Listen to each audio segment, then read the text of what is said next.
It's summer. Drink some water, you weirdos. It's iced tea. It's not water.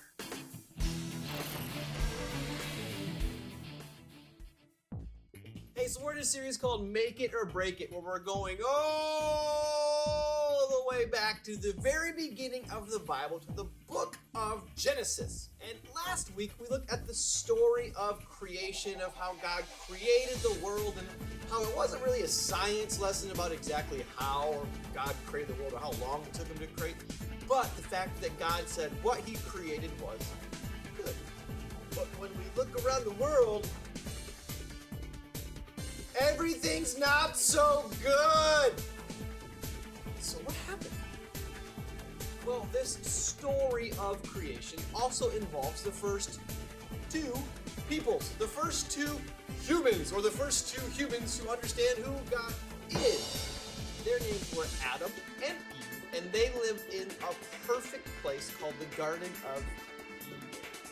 Everything was perfect. I mean, it was amazing. All of these animals, and they were all friendly. They could go snuggle with a tiger, which was amazing. And then all of these trees, they could eat from anything they wanted, except for one tree, the tree of the knowledge of good and evil. They could eat from anywhere, but not this one tree. God was giving them a choice to obey or not obey.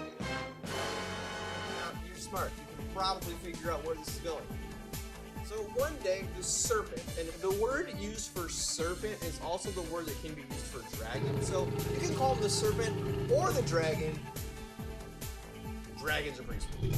This dragon, not so sweet. He actually hates God, and so he was trying to trick Adam and Eve into doing the one thing they weren't supposed to do because he wanted to get back at God, and so he knew that the God would be sad if the humans did the one thing they weren't supposed to do. So the serpent or the dragon comes to Eve one day and tries to trick her. He's like, "Hey, you can eat from anything, right?" And Eve is not freaked out that a dragon is talking to her, so that's a thing. And then eventually Eve was like, "Yeah, we can eat from anything except for that one. We're not supposed to eat from that one. It's cool, just that one."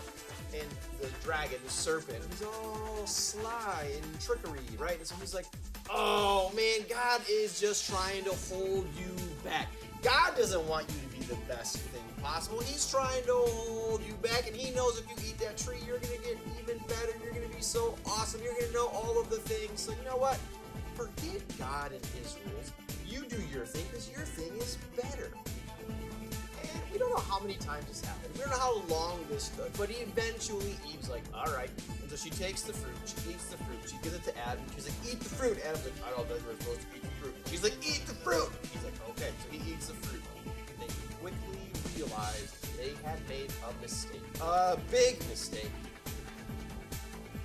But it was too late. They disobeyed God, and they brought sin into the world. And in that moment, things got broken. Because that's what sin does. Sin hurts. Sin breaks things. It breaks relationships between people. It hurts people. It hurts you. It hurts the people around you. That's why God hates sin, because God knows that sin is going to hurt people. It's going to break things. When we sin, when you sin, when I sin, we break things and we hurt people. Because of this hurt Adam and Eve's relationship with God, and they eventually got kicked out of the Garden of Eden, this perfect place, because of it. And they realized they were naked and had to put some clothes on. What?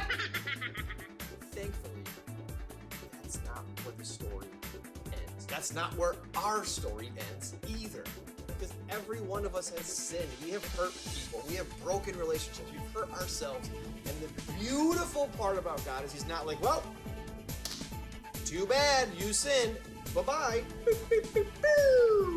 Our big idea today is that God unbreaks what's been broken. Well, it's kind of a weird sentence, right? So in other words, God wants to help put things back together, to heal things that sin has broken. Mostly that means us as people. God wants to heal me. God wants to heal you from the way sin has hurt you. God wants to heal the relationships and the people around you that sin has hurt. I love that about God. He doesn't just leave us. He said, "No, I want to be with you. I want to know you. I want you to know me. And I want to heal the things that sin has broken." It's like sin breaks the world, and and then God is trying to put it back together. We get to help him do that. Isn't that cool? So our big idea today, God unbreaks what's been broken. And that mostly means people. All right. Have a great week. There's a dragon in that story. Naked people.